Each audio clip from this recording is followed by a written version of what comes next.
Thank you for choosing Tox News, your only source into sneetering sneeches? I think it's called sneeches. And profound commentary, bitches. I just filed my taxes, so I'm a bit of on one. No real news today.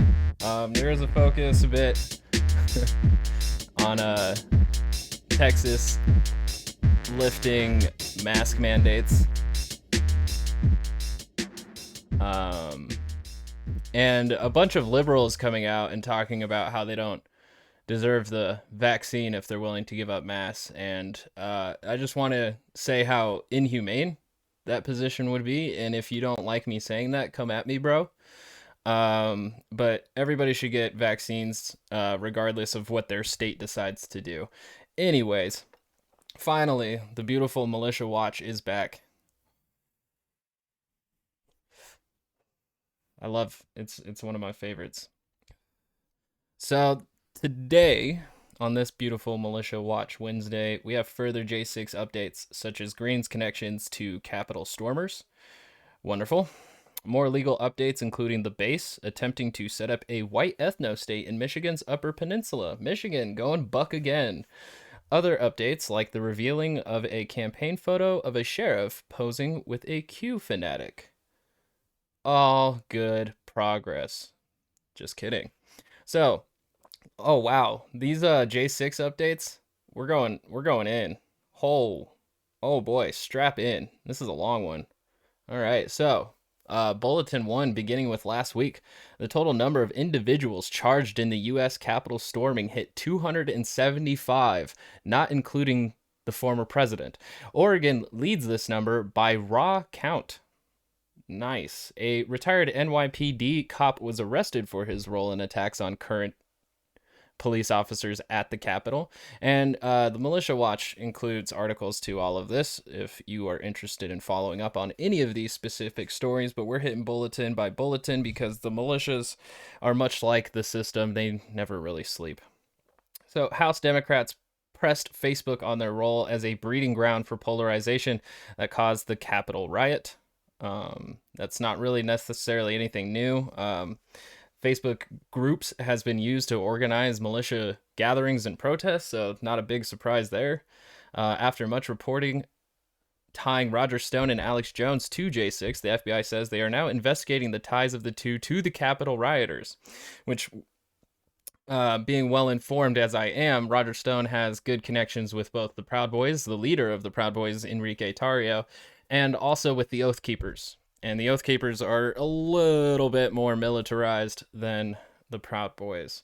So now we have an ally of Representative Marjorie Taylor Greene took part in the Capitol riot. Anthony Aguero is a conservative streamer, mostly concerned with documenting right-wing political action at the U.S.-Mexico border. I'm going to have to check out that channel later. He was mentioned in an older Militia Watch piece, and they included that link there. This news means Militia Watch might need to further expand the Georgia linkages piece. So they have a pretty good article on all the militia movements going on in Georgia called Georgia on My Mind, and it's a pretty good read. Go check it out. WSUSA 9 put out a really whack story about J6 defendants who needed public defenders. Militia Watch firmly supports both human and civil rights, and to deride any defendant for needing taxpayer-funded legal rights is shameful. Yeah, everybody has their constitutional rights, regardless of their insurrectionist behavior. That's when, we treat people who go to Guantanamo Bay as if they don't have any of the same rights that citizens also pertain to, which isn't necessarily right. It's a lack of human value as well. So both Proud Boys and Boogaloo adherents may be fearing a coming terror designation following J6. Proud Boys already being designated a terrorist group up in the North Canada area, north from where I am. Maybe I'm south if you're in Canada. In part, this is likely to the DHS admitting in an admittedly vague report that included a not that confirmed. I feel like there's some spelling errors here. Report that included not that confirmed Wow, what a knot that confirmed that right-wing movements were responsible for most of 2020's deadly terror attacks. That was very hard to read. Report that included a knot that confirmed. I don't know if they really meant to put the word not in there. That seems a little off. I think it would be a report that included and confirmed that right wing movements were responsible for most of 2020's deadly terror attacks. So, Jessica Watkins, an Oath Keeper facing conspiracy charges for her role in the storming of the U.S. Capitol this past week, claimed that she met with Secret Service ahead of the storming, which initially the Secret Service did not deny. Beautiful. Within a matter of days, she had changed her story and now claims that she didn't actually meet with the Secret Service. Cool. That's reliable. Back and forth. Watkins faces decades in jail and has said that she rightfully fears for her safety in prison as a trans woman. This is something she has petitioned the court over, in part due to her claim that after going on hunger strike to demand medical attention for her arm, the detention center kept her in her cell for 4 days. Not good. Yeah. What, I'm not going to get into the whole human rights thing. We're not going to. That should just kind of be common sense. In a new court filing, a friend of Watkins pleaded with the court, saying, quote, "For lack of a better term, I believe my friend was brainwashed by those deeply entrenched in conspiratorial beliefs, and that, as has been a matter of record with her, Jess's feelings outpaced her brain. My friend is an idiot, and I have never been more angry or upset with her in my life, but I do not believe that she wanted to become a terrorist that day," unquote. Whether by Watkins about, again, I feel like there's some mess ups in here, but whether Watkins, I can't. Okay, so I'll just read it as is, even though I'm having a hard time discerning the sentence. Whether by Watkins about her safety, dignity, or by her friend about Watkins being an idiot, it is unclear how much of an impact these statements will have on the court proceedings.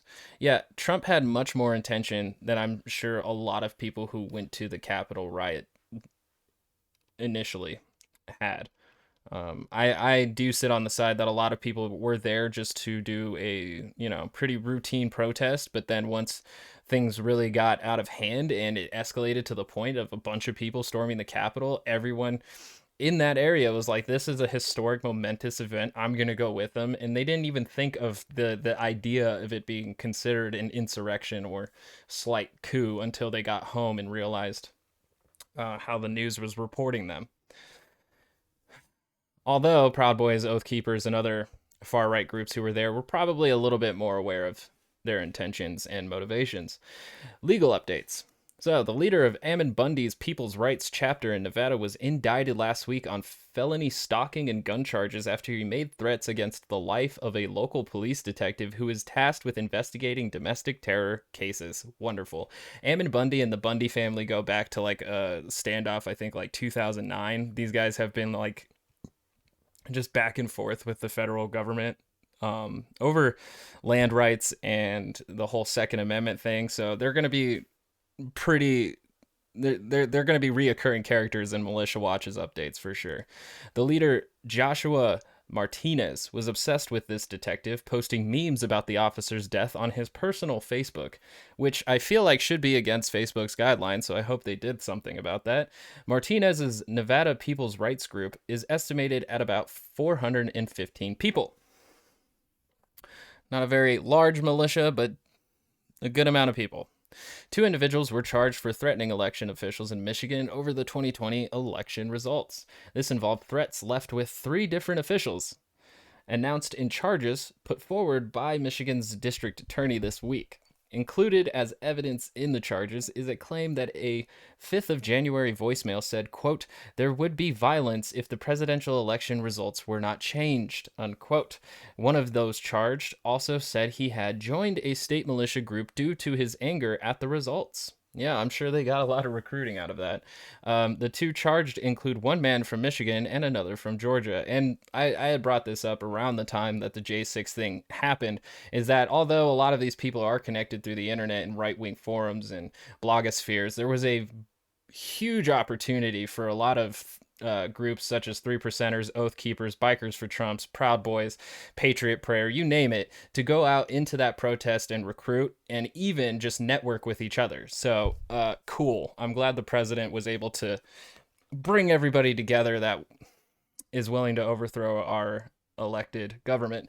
Anyways, several neo-Nazis arrested for involvement in the esoteric far-right movement called the Base said they wanted to build a fortified compound in Michigan's Upper Peninsula, which one of the defendants referred to as basically a white ethno-state. Yay. Because that's all we need is a bunch of neo-Nazis thinking that they have their own sovereign land. That's exactly what we need. Timothy Watson, the Boogaloo adherent who ran the portable wall hanger site to sell 3D printed drop-in auto sears for AR-15s, Jesus Christ, was denied release this past week. He's on trial in part because Stephen Carrillo purchased a product from Watson's site before shooting police last summer. Yup. Yeah, I'm 2A all the way, but unregistered shit is not the way to go. Two bills aimed at quote unquote ghost guns have passed the New York State Senate and are now awaiting committees in the New York State Assembly. Senators Anna Kaplan and Brad Hoylman? It's like gargoyle, but Hoylman. Anyways, put forward these two bills. The first, Kaplan's, would criminalize the sale of partially finished receivers. The second, Holloman's, would require gunsmiths to register and serialize any components they make, and it would ban any individual who isn't a licensed gunsmith from assembling a firearm themselves. I am not 100% sure if we should have licensed gunsmiths, but at least having parts registered is something that I can agree with, because like tracking components and tracking weapons in their hands I think is really important, but having designated gunsmiths again I think is eventually just going to only benefit rich people who can afford gunsmiths for certain guns, and poor people are then just going to have to deal with the shitty World War II replicas that they pull out of the junkyard for recycling. Not sure how I feel about all of that, but more registry and tracking is not a bad thing in my book. What is this? Q-pates? The GOP and other points of selective ignorance? Are we calling QAnon Patriot? Oh, no, it's supposed to be Q updates. Okay. I was like, are we calling them like QAnon Patriots? Q-pates? I don't know. Anyways, the next period of time of note for QAnon adherents is the 4th of March, during which some holdouts believe that Donald Trump will be inaugurated. By who and how, I have no idea why. It is unclear what will happen when he isn't. Sarasota County Sheriff Kurt Hoffman was revealed to have posed with a QAnon adherent during his campaign. The photo is undeniably of him posing with a Q fanatic, but he claims that he didn't know she was promoting a conspiracy theory because he claims he was unfamiliar. Just like Trump did every time they asked him if he was familiar with QAnon, even though his FBI was, well aware of their presence in the United States and their possibility of domestic terrorism. Trump kept professing the idea that he has no idea who these people who worship him as the second coming of Jesus Christ to eliminate the Democratic Party. He just was completely unfamiliar and unaware of any of this going on, which is very interesting. The Three Percenters branded truck parked at the Capitol on the 6th of January was revealed to belong to the husband of Representative Mary Miller. Oh, yay. Her husband, Chris Miller, claimed not to know anything about the militia group whose logo he had on his truck. Of course you don't.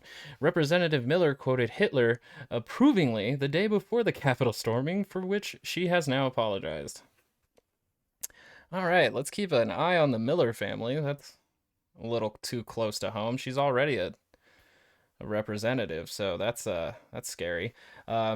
Speaking of scary representatives, Lauren Boebert posed with an extremely cursed Zoom background for her first meeting for the National Resources Committee, wherein she took the opportunity to discuss gun safety while her unsafe gun display dominated her screen. Boebert has several children in her home, a fact that is even more worrying given that she has corrected people on Twitter to say the guns were loaded. Yeah, and I think I already covered that she's a publicity candidate. She has zero policy to stand on and only culture war to push, and so that's somewhere in these episodes, and I'm not gonna divulge myself any further in that woman at this time. So they got further readings that I may or may not suggest. Who knows? But on here we have on the more than 200 evangelical Christians denouncing Christian nationalism for its role in the Capitol riot. Sweet. Only 200 though. Not sweet. On the Patriot Party and their 12,000 member strong Facebook group and a Proud Boys quest to raise awareness for the party.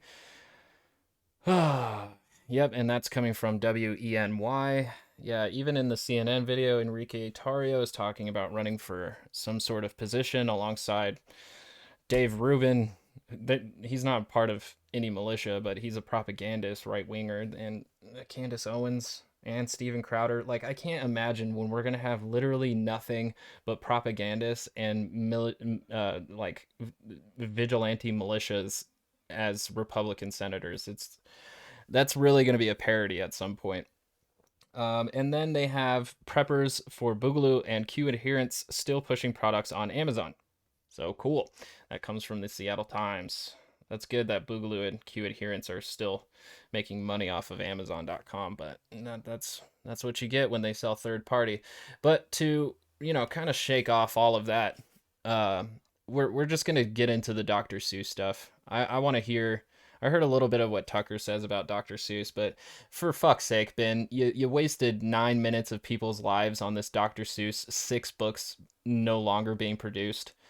And like the entire day, he was tweeting about how there's a digital book burning going on. And my mind is just boggled on how you could burn something that is immaterial, and also like you can't burn it if it's digital. That in the brain, the brain there is just non-existent if you think there's a digital book burning going on. All right. Shake it off. Breathe in. Breathe out. Toxic time. Everybody is on the cancellation block. And if you don't cancel, the best path to joining the woke, by the way, is to cancel yourself preemptively. And this is precisely what is happening to Dr. Seuss. So, Dr. Seuss's books canceling himself preemptively. That's some grade A journalism, because that's literally news to me. Are classics of children's literature. He's the greatest children's author for kids who are under the age of 7 of all time. It is not close. I read. He's great, but you could also read Roald Dahl and be fine. He's great. And, Roald Dahl is probably a little bit, like, slightly older once you get, like, 5 or 6. But, like, I don't know. If you, Dr. Seuss is great, but there's other authors out there. We don't need to die on this hill, Ben. Dr. Seuss books to my kids pretty much every day. Okay, but according to a Virginia school district... Does he now? Dr. Seuss's birthday can no longer be touted on Read Across America Day because a study said the author's work is, quote, filled with Orientalism, anti-blackness, and white supremacy. Now, I grew up reading Dr. Seuss books. I don't think that framing was necessarily it. Reading Across America didn't want to just continue the Dr. Seuss being the highlight of the whole thing. It's still going to happen on his birthday, and I'm sure there might be some message, but building it on like the Dr. Seuss Across America is just, they're toning down the Dr. Seussness. And I guess that's a level of canceling as well. So that the framing of it isn't quite on point there. You grew up reading Dr. Seuss books. Everybody grew up reading Dr. Seuss books. Did it make you more racist to read a Dr. Seuss book? Did it ever... And to be honest, too, when I first saw the headline, I was a little bit shocked because, like, when I looked at my memory of reading Dr. Seuss books, I didn't think of race for a single second. Like, most of Dr. Seuss's books don't even have human characters. But then there were the political cartoons. And then there was those that he made separately. So those aren't in his books. That's why, 33 of his books aren't being cut from production. Even occur to you that race was an element of Dr. Seuss books until I just said this 1 second ago? Of course not. Because no one is actually outraged about this. There is no... Well, and that's the thing, too, is that when we read Dr. Seuss's books as a kid, nobody was like, well, you should check out his political cartoons as well if you're really into one fish, two fish, red fish, blue fish. Nobody did that.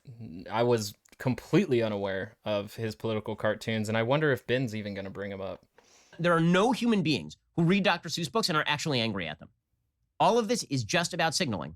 It is about setting new standards. hoops for people to jump through. And if you ask for any sort of context that provides whether the book is racist, whether it is racist to read If I Ran the Zoo. I mean, to be perfectly honest too, like I've heard audiobooks of Ben Shapiro's True Allegiance, and that one book is way more racist than the 33 other books that Dr. Seuss put out. I think it might even be more racist than the ones that they're pulling from production. Like that book is incredibly racist. Because there are people of Asiatic, and it's because of the caricatures that Ben portrays when he represents marginalized or minority people in his books. Like it's very bad. He looks at the black community, the Black Power movement, and Muslims horribly in that book. Appearance in the book If I Ran the Zoo. If you even ask even the question is racist. If you say, okay, well, he drew that in 1940, and let's just say that it was insensitive in 1940. Has any child read this in the last 20, 30, 40 years? So even more reason to pull it out of production, Ben. If nobody's read the book for 20 to 40 years, even more reason to who gives a fuck if it's pulled off the shelves. Away with a bad impression of people from Japan because they read a Dr. Seuss book? To ask that question is to be the problem, because now you are asking for evidence of a claim that is by nature a claim that is rooted solely in feelings. So how did the Dr. Seuss Foundation respond to this? Not by defending their racism is solely deduced into feelings, Ben. Like racism comes from a feeling of intolerance and unacceptance of your own inferiority. Of course not. Instead, the official organization that controls the legacy of Dr. Seuss said it will no longer sell 6 of the author's children's books over racist and insensitive depictions, incling his very first major book. And to think that I saw it on Mulberry Street, I can't even remember what is supposed to be racist, and to think that I saw it on Mulberry Street. If I Ran the Zoo, and does that mean like it's been a long time since he's read that book to his kids? Because if he reads Dr. Seuss to his kids almost every day, then he must know of the specific caricatures of Mulberry Street. He must be well aware of that. But if he can't really remember, why is he frustrated that 6 out of 39 are being pulled off of a shelf when he can't remember any of their context or story or characters? None of us can, so thus none of us should care. And this is a terrible segment to waste everybody's time on, even mine, and pointless to be doing this podcast, but I have to rave at how pointless this whole thing was made just to feel everybody get mad at cancel culture. McGilligan's Pool. By the way, I own all of them. You should buy them today. They're great for your kids. Yeah, it's really funny how like once like something, in the realm of this so-called cancel culture, as soon as something is canceled, Republicans like immediately go to its side and just pour their fucking money in it in spite to own the libs. It's hilarious. It is hilarious. The notion that that he perpetuated Jewish stereotypes as financially stingy, and that all of this appears in his books. The study, published in 2019, examined 50 books by Dr. Seuss, found 43 out of the 45 characters of color have, quote, characteristics aligning with the definition of Orientalism. Unbelievable. Unbelievable. It's just, it's all insanity. But again, to call for his political cartoon on the Japanese internment camps, I'm not going to show on this podcast. That's something you got to look up. That one's pretty offensive and xenophobic. Like he was way too okay with taking Japanese civil rights away and locking them for the sake of our own national security. An end to the insanity is to excise yourself from the community of the new ruling class. And that is what all of this is about in the end. The true ruling class does not give a fuck about what happens to Dr. Seuss's books. They do not care. You know, you want to know why? It barely affects the bottom line. It barely affects the power structure at B. They could give 2 little fucks about what we do with Dr. Seuss books. There's only one way to fight back against people who have declared themselves to be at the Ben top wants of the you ruling to class, fight back. And that's to say, you don't get to rule us. End of story. We ignore you. You're stupid, and we're not paying attention to any of this nonsense ever, ever again. Right-wingers are now going to go on eBay and pay way too much for those like racist 6 books. And they're not even like the few examples I'd seen aren't even that racist. They are just caricatures that are, emblematic of the time that we really just put stereotypes into all of our media during the 1940s. But it's just hilarious to think now that since those are out of production, like right wingers are going to look for those books. There's going to be a higher demand for those books, and people are going to make stupid money off of them because they're so eager to get this own on the libs. But here's the thing. The Biden administration has bought into this stuff hook, line, and sinker. So here's the thing. The Biden administration, being members of the new ruling class, and Joe Biden, being an old, white, corrupt politician, has decided that he speaks the vocabulary too. And it's very important that he speak the vocabulary. Because what the left has basically done is they've decided that by banding together identity politics and socialistic thinking, they can craft enough of a working majority to cram through their actual political agenda. And I mean, I had to talk about this. Joe Biden doesn't represent anything near socialism, like he just said. But when PragerU just came out with their video, my last episode, with identity socialism, thinking that we have like this division going on to socialize the government, it made absolutely no sense. But the thing is that in order for the working class to effectively overthrow the power structure of the bourgeois and actually seize the means of production, you're going to have every member of the working class. If you divide that up by race, you're just going to continue fighting each other rather than focusing on the actual powers that keep on oppressing you at the level we're talking. So I guess Joe Biden is speaking that woke vocabulary, but I would say he's probably pandering, because this is a huge liberal effect, mostly on his voters base, that seems to like really think that this is an important deal alongside the conservatives who think this is important for the culture war. Man, it's just like, it's so meaningless. This is definitely the most meaningless information to put into people's brains who you think should be politically engaged. Right? And to go back to the original thesis of today's show, it's all about politics. It is all about power and getting things done. It's about the authoritarian cramdown of certain policies. Basically, there are a bunch of people who don't really buy into the vocabulary, who have decided they're going to make common cause with people who do buy into the vocabulary, and a bunch of people who actually believe in the inequity is inequality argument. I think that's because they agree on a baseline common value. Like, if that just sounds like they agree with each other, so that sounds like a coalition. That's what happens when you agree with other people. Who have decided that they will make common cause with the socialistic wing of the Democratic Party in order. And then there's that conflation, which just isn't true. It's just not true. There's absolutely no socialist movement going on with canceling 6 of Dr. Seuss's books. To cobble together a new coalition of the ascendant. You can see this actually pretty well in. Like, how do you live such a hyperbolic life that you take everything that happens on a left-wing spectrum, even slightly, as like, holy shit, socialism's a massive wave coming to steal all my wealth? Bernie Sanders. If you look back at Bernie Sanders' original presidential campaign in 2016, he didn't speak about race nearly at all. It was all about how all the problems in our society can be laid at the root of the capitalistic system, and if you just get more socialist, it solves everything. Then, over the course of the next. He did discuss race, but he mostly focused it in on the prison system and also the terrible criminal laws that have been putting away disproportionately mostly black individuals. So Bernie Sanders did do that, and he met with Killer Mike to talk those issues multiple times, both in 2016 and 2020. So straight up lying. Cool. The next few years, something interesting happened to the Bernie Sanders campaign. He was told that it was not racially sensitive to speak only in terms of class. Now, Bernie Sanders is basically a commie, right? I mean, his perspective on life is rooted in Marxist fundamental lies about. No, Bernie Sanders isn't a commie. Somebody who wants to reform the government with the structures that it already has, that's democratic socialism. That's using reform. A commie wants to just burn everything and build a phoenix out of the ashes. So Bernie Sanders isn't even close.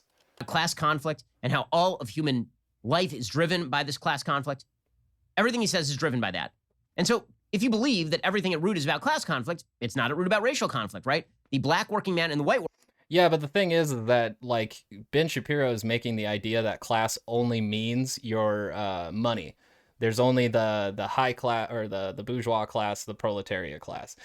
the proletariat unfortunately fits in everybody who's being oppressed. So black person is a class, white person is a class, transgendered is a class, cisgendered is a class. These are all classes.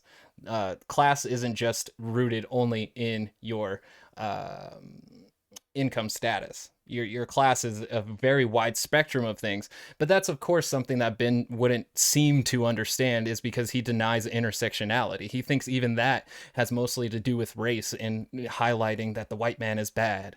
Working man have more in common than the white working man and the white rich man, or the black working man and the black rich man. It's about class, it's not about race. But Bernie Sanders was told that this was racially insensitive, and so he decided to make common cause. And the racial conflict, right? The black working man and the white working man have more in common than the white working man and the white rich man, or the black working man. They do. They genuinely do, and it's because most of them live closer to similar lives. They're even more likely to go to the same church. It's much more less likely of a really poor black man to go to the same church as a really rich black man. It really depends on the area that you're living in, or where the rich man is willing to travel to go to church, and vice versa. But in more likelihood, if they're not going to an all-black church, they're more likely to go into a church that has someone of their working class values. Weird. That's a weird thing to think.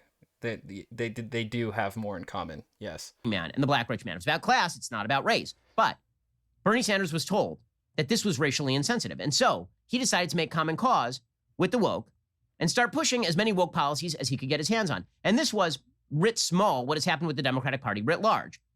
This was the magic of Barack Obama, right? This is what Obama did as president. I know that we have this picture of Barack Obama as though Barack Obama was this wonderful unifying figure. That is a figure put forth by the media. It is a lie. Barack Obama of 2004 was not the same as Barack Obama circa 2010. In 2004, Barack Obama was saying there are no black Americans. There are no white Americans. We're all just Americans. There's no red America, no blue America. It's just America. By 2010, Barack Obama was breaking down Americans into their identity groups so that he could specifically appeal to members of those identity groups to create a coalition. This is the reason why he actually shrank his number of votes between 2008 and 2012, but it was enough to get him by Mitt Romney. I guess, but that he actually really provides absolutely no evidence of Obama dividing everybody up by racial class. Like he could have had at least like one policy that would have proved this, but he didn't.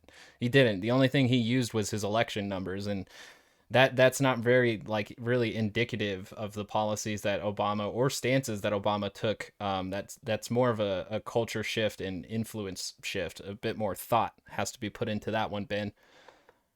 So the merger between identity politics and typical sort of Democratic Party politics has been ongoing, and Joe Biden is the culmination of that, which is how you end up with a machine politician like Joe Biden, and that's what he is. A sort of machine, typical, corrupt old white politician who's suddenly become the face and voice of the racial reparations movement. He's really not. I don't even know where Ben's getting any of these ideas. No, Joe Biden still hasn't even met with most leaders of Black Lives Matter to discuss the last summer. I mean, 6 weeks in, and Joe Biden really hasn't done much for actual racial justice issues. So I'm just going to have to go with an easy no on that one. According to one of Joe Biden's top advisors, he is going to start acting now to address reparations to Black Americans. Speaking to Axios on HBO in an interview set to air on Monday, White House senior advisor Cedric Richmond discussed efforts targeted to helping minority communities. Richmond said they're not waiting on Congress. He said, we don't want to wait on a study. We're going to start acting now. We have to start breaking down systemic racism and barriers that have held people of color back, and especially African Americans. We have to do that stuff now, right? That's the vocabulary. Yeah, they're going to study so that they can figure out what to do policy-wise. That doesn't necessarily mean they're going to start handing out checks to all black people as reparations. That doesn't mean anything policy-wise. He's just interested in the reparations policy or idea. That doesn't mean they're actually going to follow through any of it with it. He's saying that they're going to start a study, which isn't anything that you need congressional approval for. You need congressional approval if you're actually going to move money, Ben. And we're going to specifically appeal on the basis of race and suggest that all inequality is inequity. And Joe Biden has decided that equity is the byword of his administration. Inequity and inequality are synonyms. Like, you're trying to play with the non-contradiction rule, but they aren't contradictions. They're synonyms. So, for example, he says that we are going to start talking about free college tuition to historically black colleges and universities. If you start talking about free community college and Title I and all these things, I think you're well on your way. Now, let's be real about this. If you're talking about free college, the Community reality is college. that the great imbalance in our society is the number of people going to college between people who are black and white. The number of people who are white going to college by percentage is significantly higher. The number of people going to college who are black. That's not. So you don't think that if you don't think that if community college was free, that lower income families, predominantly black, would be able to get college, and their numbers would then increase of the amount of people in their ethnicity group that go to college? How are you arguing that we shouldn't have free college because white people already go to college more? That's because it costs money, Ben. Not because of my lack of affirmative goodness. action programs or benefits programs or scholarship programs. All of those exist in plenty. Right? The real problem is the failure of lower education, the failure of the public school system. So what is this? It's a typical Democratic policy smuggled in under the guise of the vocabulary. No, because most kids that don't get a scholarship in the lower income can't afford to go to school. No, I'm not accepting that. Typical Democratic policy position that is now being smuggled in under the guise of doing racial justice. You call it reparations, and then you can push forward the idea that you are speaking the vocabulary, and you can build your coalition on the back of all of this. Well, I mean, that's kind of true. That's probably the closest thing that I'd agree to Ben with, is that, Biden's rhetoric is more likely to just speak to the progressive left and not actually produce any material wealth to him whatsoever. So I don't want it to be that way, but probably. And so this is the new pitch. This is the Biden administration pitch. Use the word equity to cram down all of the typical Democratic policy proposals and claim that anybody who disagrees with you is a racist. Because here's the thing. Joe Biden can't claim that anybody who disagrees with him is a racist. It's bizarre. That dude is whiter than the back of this piece of paper I'm holding up right now. He's never claimed I mean, that. if in a whiteness competition, I come in a distant second to Joe Biden. It is not close. Joe Biden is a super white dude. And yet, because he's using the language of quote-unquote equity and the language of anti-racism to push forward typical policy proposals, the idea becomes now that it is white supremacy to oppose Joe Biden's policy positions, an old white politician, one of the whitest people in America. And so that gives him enormous ability to push forward these positions while calling all of his opponents racist, which is, again, bizarre. Barack Obama could do it because he could just say people who hate me are racist. And while it was a lie, he could at least pretend it was true because obviously at least the factual basis of him being a black person was right. Joe Biden, not a black person, still making the same exact claims. So when you merge the Democratic coalitional ideal with the racial ideal, and all of it becomes about those systems of power, right? Not about facts, not about the success of the policies, about the systems of power, you can get away with nearly anything, and Joe Biden knows this. Facts don't care about your feelings, and it's a fact that the Ben... Not really, but unfortunately, I have already been seeing a lot of liberals on Twitter giving Joe Biden's administration way too many passes already. But just because he speaks the woke language doesn't mean that the progressive left isn't going to hold him accountable. But let's just pretend that Ben's right. That way we can move on to the next rightest of the right, Tucker Carlson. Almost 4 years ago on this show, we talked to a former Georgia state representative called LaDawn Jones about Black Lives Matter. Jones is a strong supporter of BLM, so not surprisingly, she was well practiced in the now highly familiar tactic of denouncing everything she doesn't like as racist, and we knew that going into the interview. What was surprising was to hear LaDawn Jones go after the beloved children's book author Dr. Seuss. She called Dr. Seuss a bigot. Here's the exchange from 2017. I actually had to, once I heard the story, pull out our Dr. Seuss books that are on my children's bookshelf and take a closer look at them so I can see exactly what it was that was the complaint. And as is normal for many of us. What was it? I mean, actually, I've been obviously speaking tongue-in-cheek because this is, like, literally demented. But since you said that you checked Dr. Seuss for racism, what did you find? Where were the racist parts? So you look at many of the drawings, and you have to put it in the context of the times that many of these books were written. And you can see that there are some very stereotypical drawings of Asian Americans. Dr. Seuss was known for some very stereotypical blackface drawings prior to the books that most of us are familiar with. Yeah, she's mostly talking about the books before, all the famous ones that we've read 20 to 50 times. But I also just want to highlight a memory that I had, is that Ben didn't bring up the political cartoons not once. Not once. So let's see if Tucker Carlson can do it. Now, at the time, what you just heard seemed incomprehensible. In fact, as we know, And I also want to highlight, too, because his segment started out as Dr. Seuss was not racist. Dr. Seuss's daughter came out with an article and said that he was not a bad man and that he evolved over time, which I completely understand. Some people start out racist and eventually figure out, oh man, that's coming from a place of misunderstanding and intolerance. My bad. I will promise to do better forward. That is something that happens. But ignoring that isn't gonna help the argument here, Tucker. kind of demented. Say what you will about Dr. Seuss. Maybe you think his drawings are primitive. Maybe some of his doggerel doesn't actually rhyme. Fair. But Dr. Seuss was not a racist. Dr. Seuss was a preachy liberal. He was an evangelist against bigotry. He wrote an... We really need to talk about his political comics if we're going to be honest about this conversation, which it doesn't seem like we're going to be, because yes, he did have very inclusive books like Who Hears a Horton, or Horton Hears a Who, and then the environmentalist book The Lorax, and the other inclusive book The Sneetches. But like, can't ignore the other works, and we shouldn't, if we're going to have this discussion properly, of people who originally had racist stereotypes or biases within them, who eventually overcame them for the betterment of themselves and humans as a greater whole. Entire shelf of books against racism, and not in a subtle way. They were clearly, explicitly against racism. That was the whole point of writing them, to teach children not to be racist.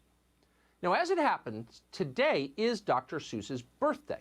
Born Ted Geisel in Springfield, Massachusetts, he would be 117 years old were he alive today. And thank God he isn't, because he would be wounded and confused.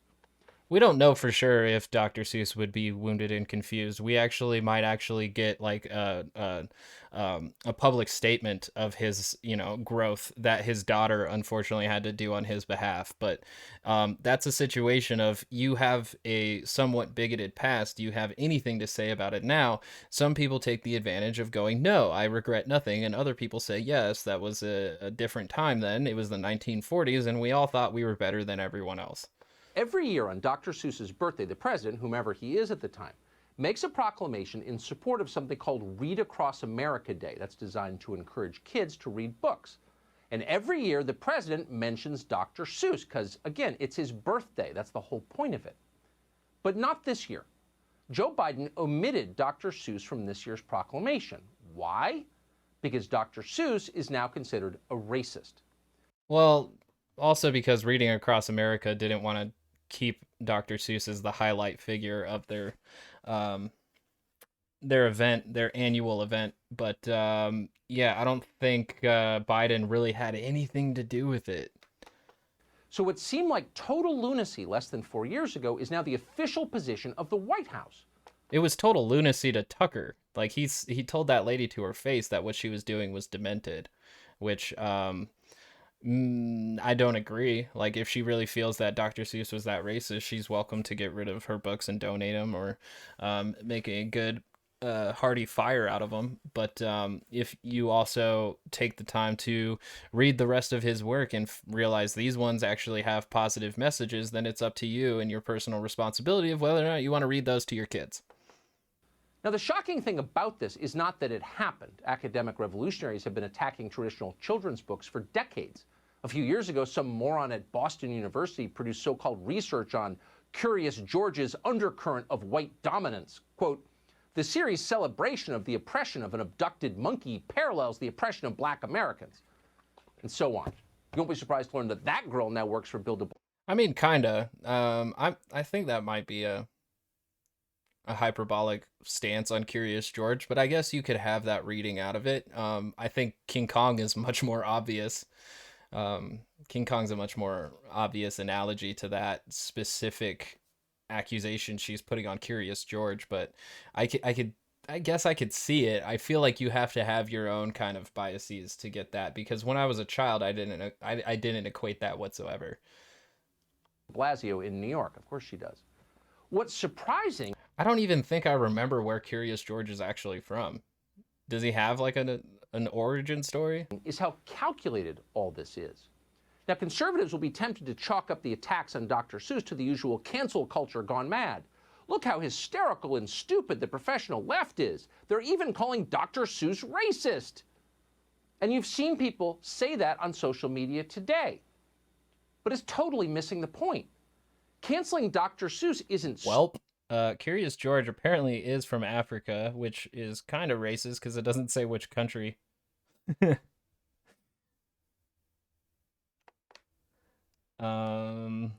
Let's see. The man with the yellow hat. They are best friends and they live together in the city and the country. The names these areas have not been disclosed. Apparently George was originally called Zozo in 1941. So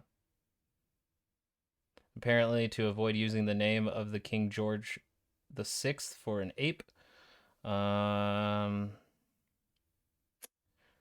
Like, where is he from though? It just said Africa, which is pretty basic. So that's real basic right there. Yeah, it just says that he was living in Africa. Well, I guess you can that analogy gets a little bit stronger now that it says he's just from Africa and not necessarily any specific country or city. So a little bit. Stupid. It's intentional. They're banning Dr. Seuss not because he was a racist, but precisely because he wasn't.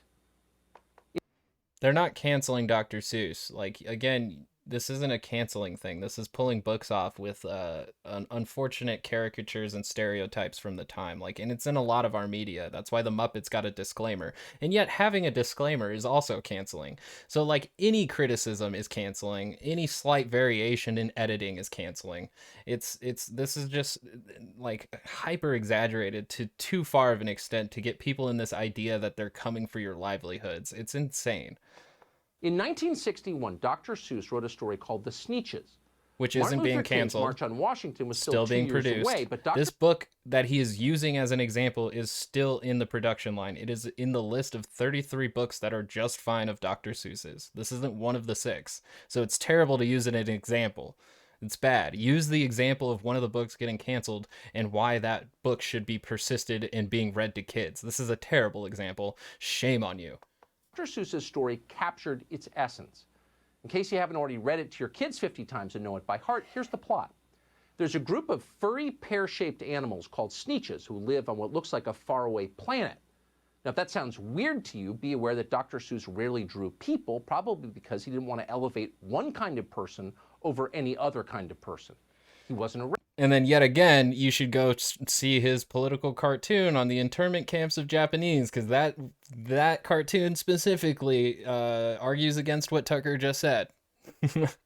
That one definitely says Japanese people are not as good as white Americans. That one's very clear on that point. Racist. In any case, there are 2 groups of Sneetches in the story. Those with star-shaped designs on their stomachs and those without. There's no real difference between the 2 groups, but the Sneetches don't know that. They're convinced that stars are all important. So they spend the entire story jockeying for position based on the relative star. Which even too, like, this could have been a much better discussion of how, like, yes, he was racist at a certain point in time, but eventually got over that by 1961 when he came out with the Sneetches. But that's not the intent of this fucking narrative. That is not the intent. It is merely to get you outraged in the idea of them destroying your childhood, destroying your livelihood, and destroying your Americanhood. At various points in the story, stars on the stomach are deemed socially favorable. At others, they're considered a mark of disgrace. And the Sneetches run around frantically trying to keep up with the changing demands of star fashion, until they realize in the uplifting final pages of the story that none of it matters. Underneath the stars, they're all the same. They're all Sneetches. Who cares who's got a star? What matters isn't the group you come from. What matters is you. Even a 5-year-old gets the point of the story. At the deepest level, it doesn't matter what we look like, because underneath it all, we're all the same. We're all human beings. We're in this together. All that outward appearance stuff is pointless. It just makes people hate each other, and it makes us look ridiculous. If there's a more powerful statement on the universal brotherhood of man, it's probably not in the children's section of the bookstore.